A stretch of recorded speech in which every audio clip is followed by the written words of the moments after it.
brand yan? Yamaha po. Ay, Yamaha. Pang MT-09 yung makina niya. Kenji. Oo. Kenji. Basta. Hello. So ito, sinusukat na natin ang pinakabagong riding gears ng SEC Moto Supply Lone Expedition Riding Jacket. Hi mga katingin, so for today's video, ito ang gagamitin natin. 2019 Yamaha Niken. So sa mga nagtatanong, hindi po siya pwedeng walang stand. Tutumba siya. Maganda rin siyang gawa ng public reaction at marami pong nagre-request sa atin. Tingnan natin kung gaano siya kahirap gamitin or kadali kapag ginamit siya pang daily. So may mga pupuntahan tayo ngayon. City riding, gagamitin natin siya. So let's go. Subukan natin siyang ilabas sa garahe.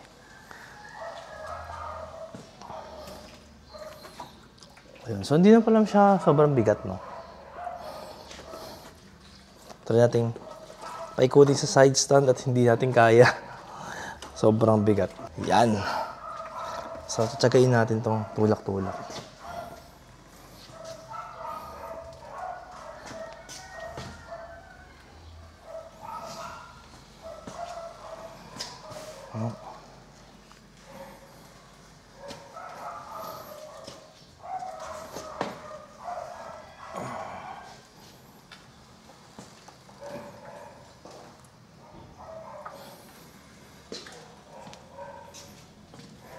Kailangan maximize the space.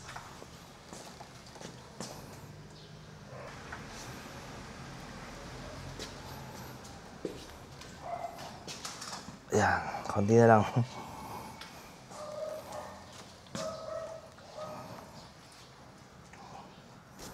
So ayan, medyo challenging kasi limited lang talaga yung space na gagalawan natin. So ito, pwede na to.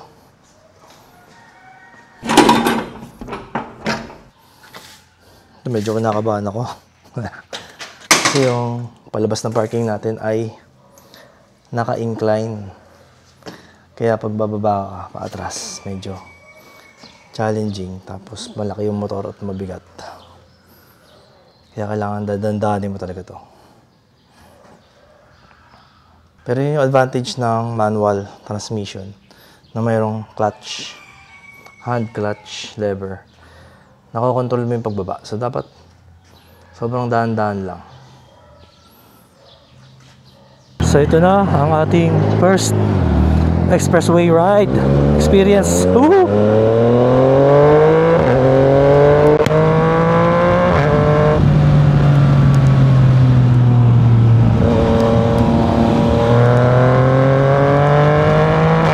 Sa lahat ng motor dito ako ninenervyos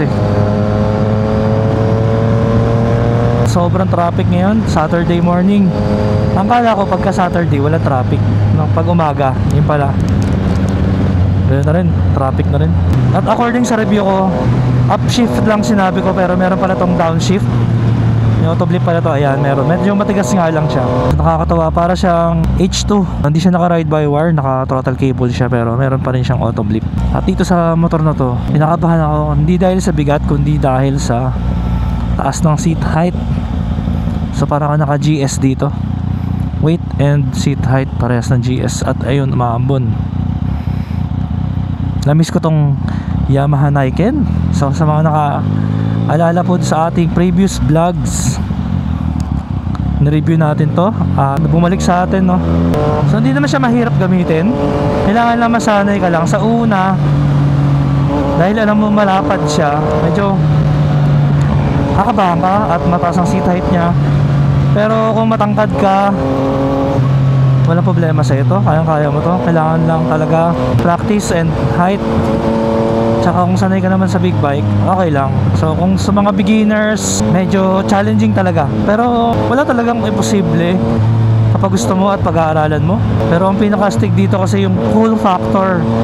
Yung alam mong kahit saan ka magpunta, nag-iisa ka lang, wala kang kamukha.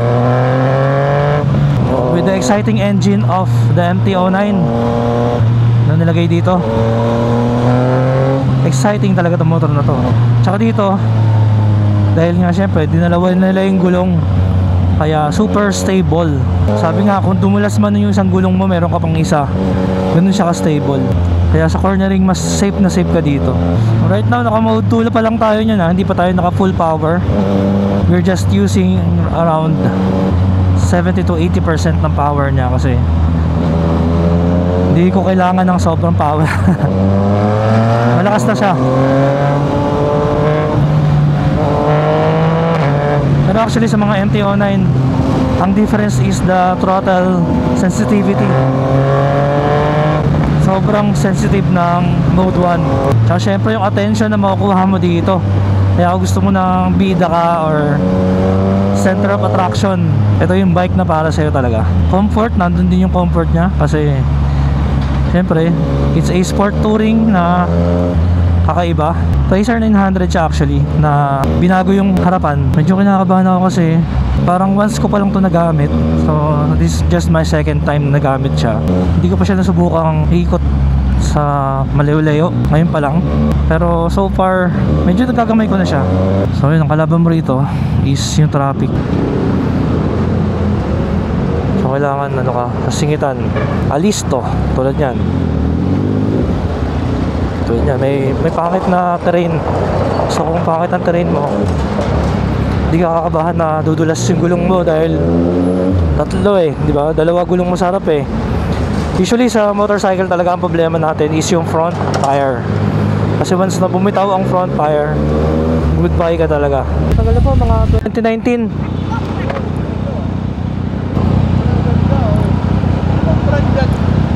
Yamaha po. Yamaha? Oo. Ilang cylinder yan? 3. 3. Oo. Kakaiba no? Ngayon pa lang kayo nakakita. Ngayon pa lang. Wala yung mga ganyan scooter yan.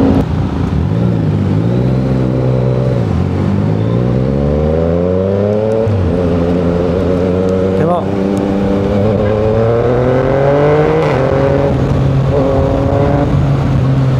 Sarap. Bali wala yung mga lubak. Minaman niyo yung mga lubak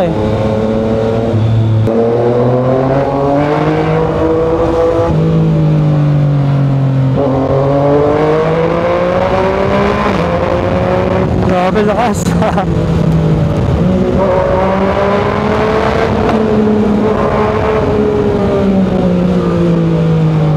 Sarap. So kagandahan dito, 2019 siya kaya wala pa siyang Euro 5 emission restriction. So meaning talaga kang sigurado ka sa performance na binibigay niya lahat. Hindi kagaya ng mga MT-09 ngayon, mababait na kasi naka Euro 5 na. Kaya yung mga Gen 2 MT-09, yan yung mga pinakamalalakas na MT-09. Yan yung mga huling malalakas. Pero kahit naman modelo ang iyong MT-09, okay lang. Kasi meron namang remap, lalo kay overdrive moto. Kaya siguradong may babalik pa rin sa full potential ang iyong makina at big bike. Lalo mga MT-09, kailangan ng remap kasi restricted yung kanyang performance, lalo sa higher gears. Sa tingin ko nagtataka yung mga tao kasi nakita nila ang laki ng motor, ang liit ng tao. Sobrang stable Ano?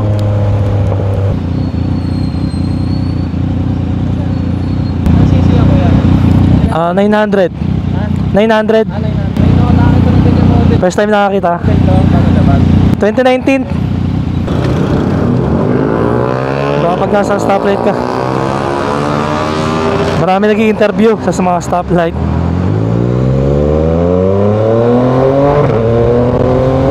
At so far na-realize ko sa kanya, ang ganda pala ng suspension niya. Yung mga hops, diadaanan ko lang ngayon mga lubak. Sobrang stable. Here we go, highway na. Woo! Di ka kakabahan talaga sa mga lubak-lubak Parang meron ko talaga parang alam mo yun, meron kang assurance na hindi madudulas or kahit malubak yung gulong mo na isa, meron ka pang isa. Sobrang galing na naisip dito ni Yamaha. Yung iba nga napapanood ko, nagwiwili pa sila sa ibang bansa. Imagine, ganun kalakas ang crossplane 3. And so, dito na tayo ngayon sa Antipolo and pupunta tayo sa Imprint Customs para tumingin ng mga damit at mamaya baka isama natin pa uwi. Meron tayong dalang backpack kasi wala tayong compartment dito. Alam mo naman pag big bike. At tama din kasi nagugutom na ako. Meron silang Imprint Cafe. Yan.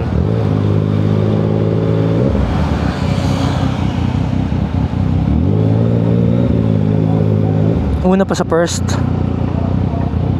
Aga natin, buwan na maano. No? Una pa sa first eh. So pag paparada ka, ang technique dito is bumaba ka na lang. So hindi naman siya ganun kabigat eh. Kaya na yung tsura niya. Baka copyright tayo, may music. So dito, naka double solid line. Huwag tayong pumasok dyan. Try natin umikot dito sa kabila. Tsaka it's a blessing na makapag-drive ng ganitong mga klaseng motor. Also an honor. So salamat sa Katingin Bikes at kakaroon tayo ng opportunity. At syempre kay boss na nag-consignment nito. At gamitin nga raw natin, i-review nga raw natin, no.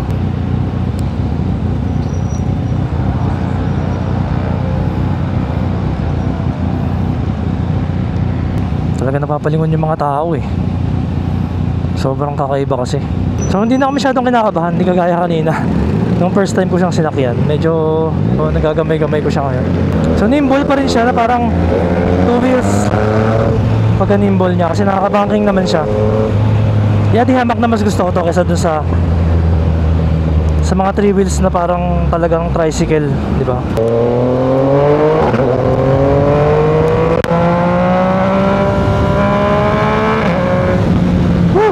Kasi naman kung ikaw ba naman ay cute size na rider na kagaya ko tapos ganito kalaki yung motor na gamit mo, di ba? Pag nakikita nga ng mga tao, halatang hiniram ko lang eh, halatang di sa akin yung motor. And actually it's an achievement kung hindi ka ganun kalaking rider tapos makapag-drive ka ng ganito kalaking motor kasi hindi lahat kayang i-drive to, promise. So dito pansin ko walang nambubuli sa akin. Para sa lahat ng mga motor, ikaw ang pinakamalaki. Parang wala pa ako nakakasabay na mas malaki sa akin so far. Ganun siya kay Gigantic. Para ka nakasakay sa malaking jet ski. Malaki na jet ski pa, no?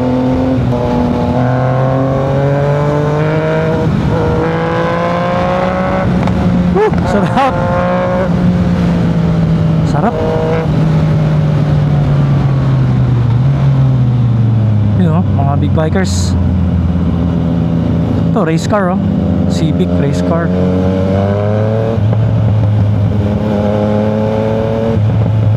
Inline 4 yan eh. 3, inline 3. Inline 3. Oo, ano. 3. Ilang cc sir? 900? 100cc? 900. 9. 100cc lang? 9. Ha? 900. 900. 900. Tingin na eh. 100. Pang MT-09 yung makina niya. Oo, yung makina. Kenji. Oo. Basta. Hello. Kaya lang, sir. Katingin. Yan. Shoutout to kay Mrs. Katingin. Mga tropa pala ni sir yun, mga nasa likod. Shoutout sa grupo nila, Scooter Boys.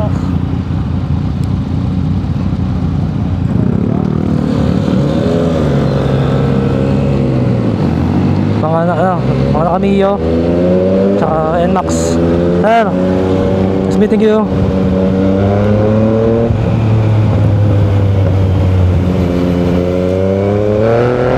Wow! Grabe, sumasayaw yung likod. Sobrang lakas ng torque. Dadami talaga tropa mo sa motor na to. So far dumadali na siya, oh. Kailangan na talaga magamay mo eh, no?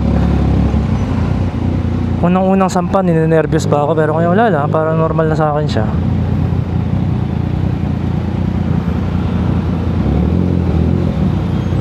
Shoutout sa Scooter Boys. Isang naka NMAX tapos parang dalawang naka Mio.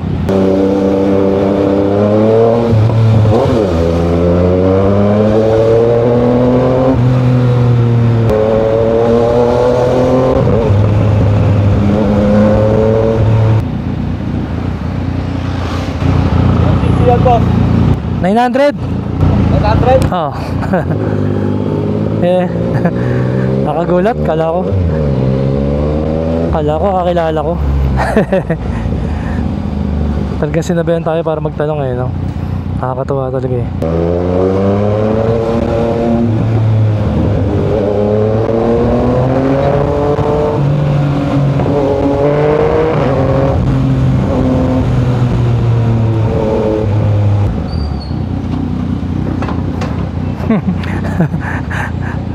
Yung pati tumatawid eh. Nakatingin habang tumatawid eh. Napahinto eh. So far wala naman akong naramdamang pagod. Yung clutch niya hindi rin ganun katigas. Basta kailangan lang pag ililiko mo siya, kailangan umaandar ka. Hindi mo siya pwedeng iliko ng nakastop. Parang nagliko ka ng kotse na walang power steering, ganun. So ito medyo masikip. Nako, yun lang, hindi tayo kasya. Kung tayo kasya dyan, tayo sa kabila. Parang di kasya, huwag natin pilitin. Di kasya, baka mamaya madali tayo dyan. Mahirap na. Kasya naman dito sa harapan eh. Diba? So ganyan siya kanimble oh. Kaya nating ilipat-lipat ng lane, diba? Diba, nagagamay na natin. Kasi ito problema dito. Try natin bumaba yung isang gulong. Tapos kaya pala, isang gulong nasa baba, isang gulong nasa taas. Ay. Ah! Nakaka-nervyos.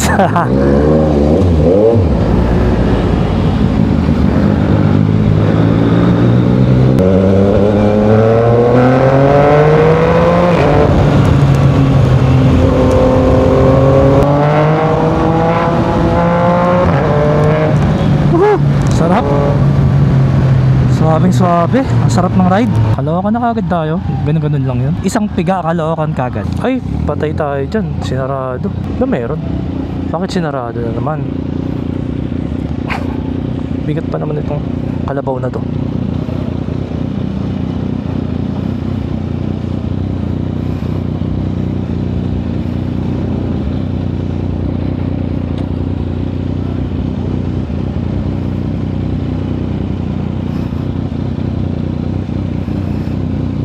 Kaya pasok, sige.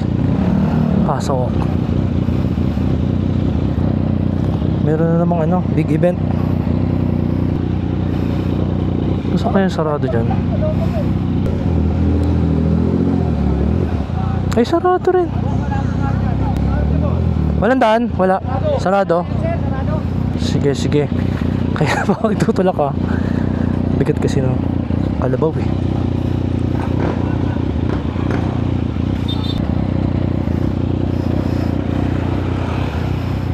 Ayan, gusto mo ng atensyon ha. Atensyon ka ngayon.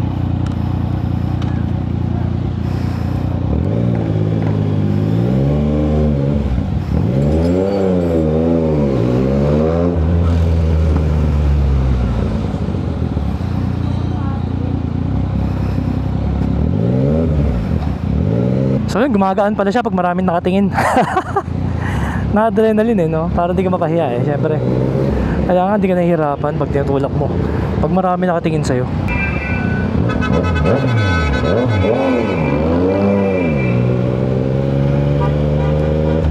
Tayo natin sa kabila. So, eto na tayo. Sec Moto Supply. Laki kasi yung tricycle ko eh.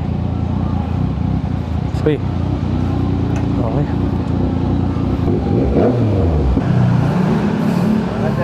Oo nga.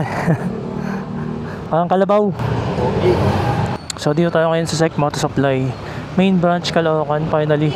So ito, sinusukat na natin ang pinakabagong riding gears ng Sec Moto Supply, Lone Expedition Riding Jacket. At ito naman yung kanilang riding pants, napakaganda ng fit. So tinry ko naman tong black riding pants. And meron din siyang katerno kung gusto nyo rin ng light gray na riding pants para adventure rider ang pormahan. So pwedeng bumili ng jacket lang, 4,800. Yung pants, 3,800. Padded mesh jacket na may waterproof inner lining. Ano pala tawag dito? Yung Android. So ang galing pala, may kasama siyang ilaw. Sa likod. Tapos rechargeable siya. Dito sa kinakabit. Dito. Kaya pala may velcro dito. Galing ha. Yun, bait ni Kuya. Talagang sinecure niya yung package natin. Terno rito sa Expedition. Expedition gloves. Kakulay. Yun.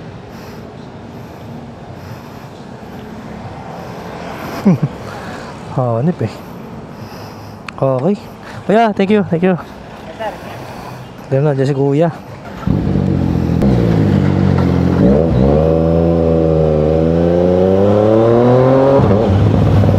Na-excite ako, may bago tayong jacket and pants, napakaganda. Ang ganda kasi ng fit niya, pati yung pants. Ayan, so kailangan kasi marami kang riding jacket and pants para pag nasa labahan, nakapag-ride ka pa ulit.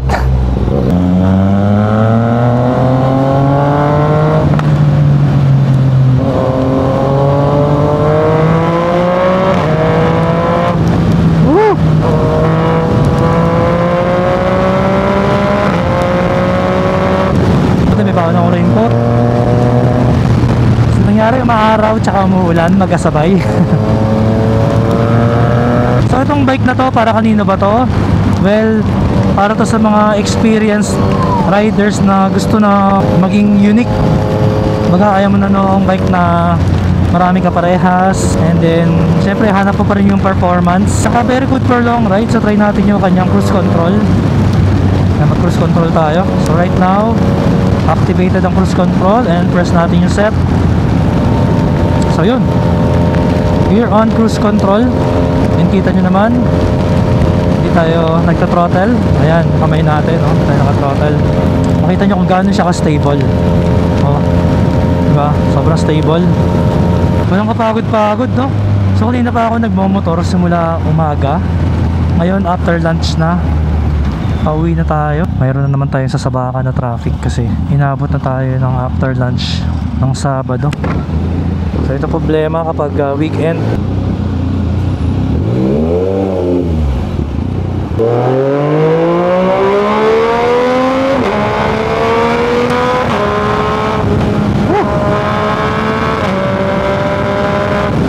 Ayun naman yung traffic. Hi!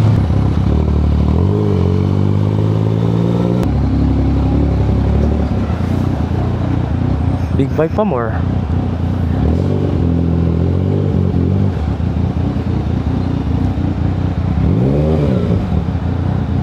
Amoy ano? Amoy poops. Amoy poops ng ano? Kabayo. Kabayo ba?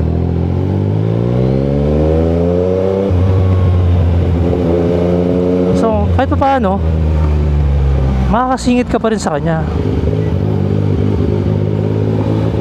Kasi still, motorcycle pa rin naman siya.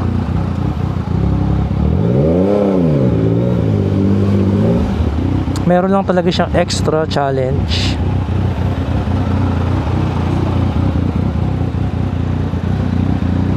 Try natin pumasok doon sa kabila.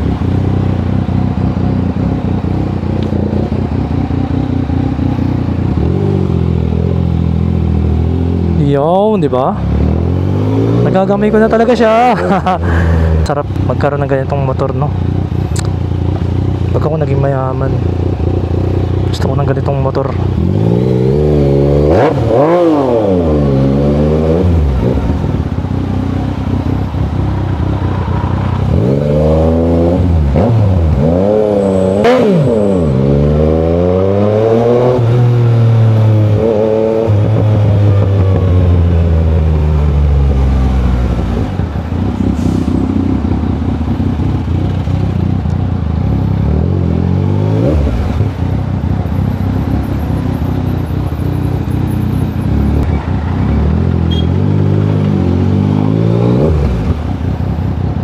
Sobrang challenge talaga to.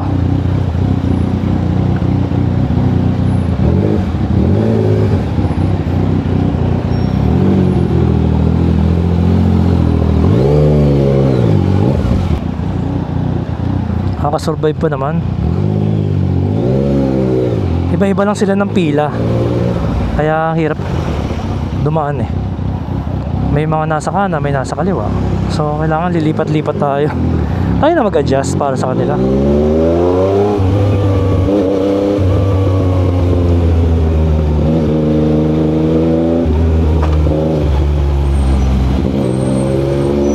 Pagdating dito, sarado na. Hindi pa tayo ulit dito, kabila.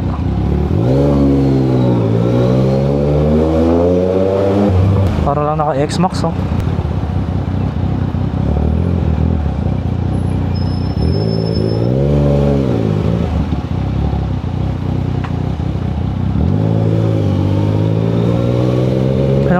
Palipat-lipat yung mga sasakyan. Kaya wala nang lane yung motor. Minsan nasa kaliwa, minsan nasa kanan. Yan, kaya tayo na mag-a-adjust, tayo mga riders na.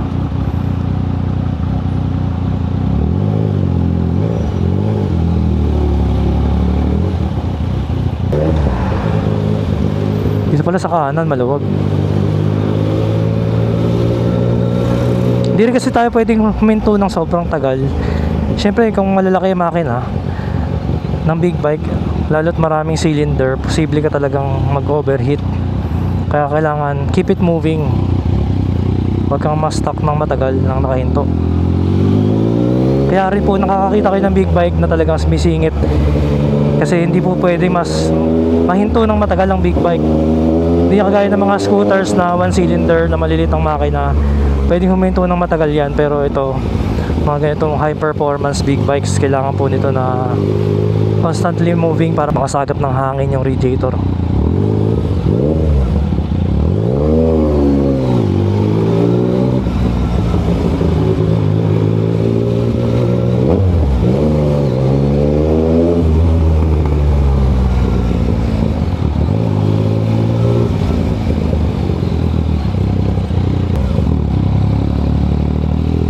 Thank you. Diba? Ganyan naman bigayan lang. Hindi naman kailangan na pag-agawan pa sa kalsada.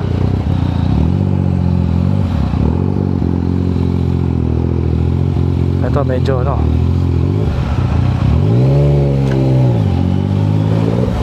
medyo machikip.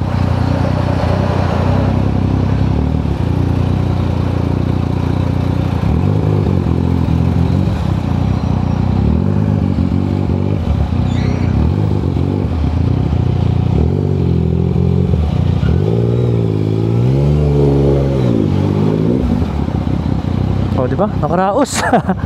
So, congratulations sa atin. Nagawa natin. Ipang daily, ipang sabak sa traffic.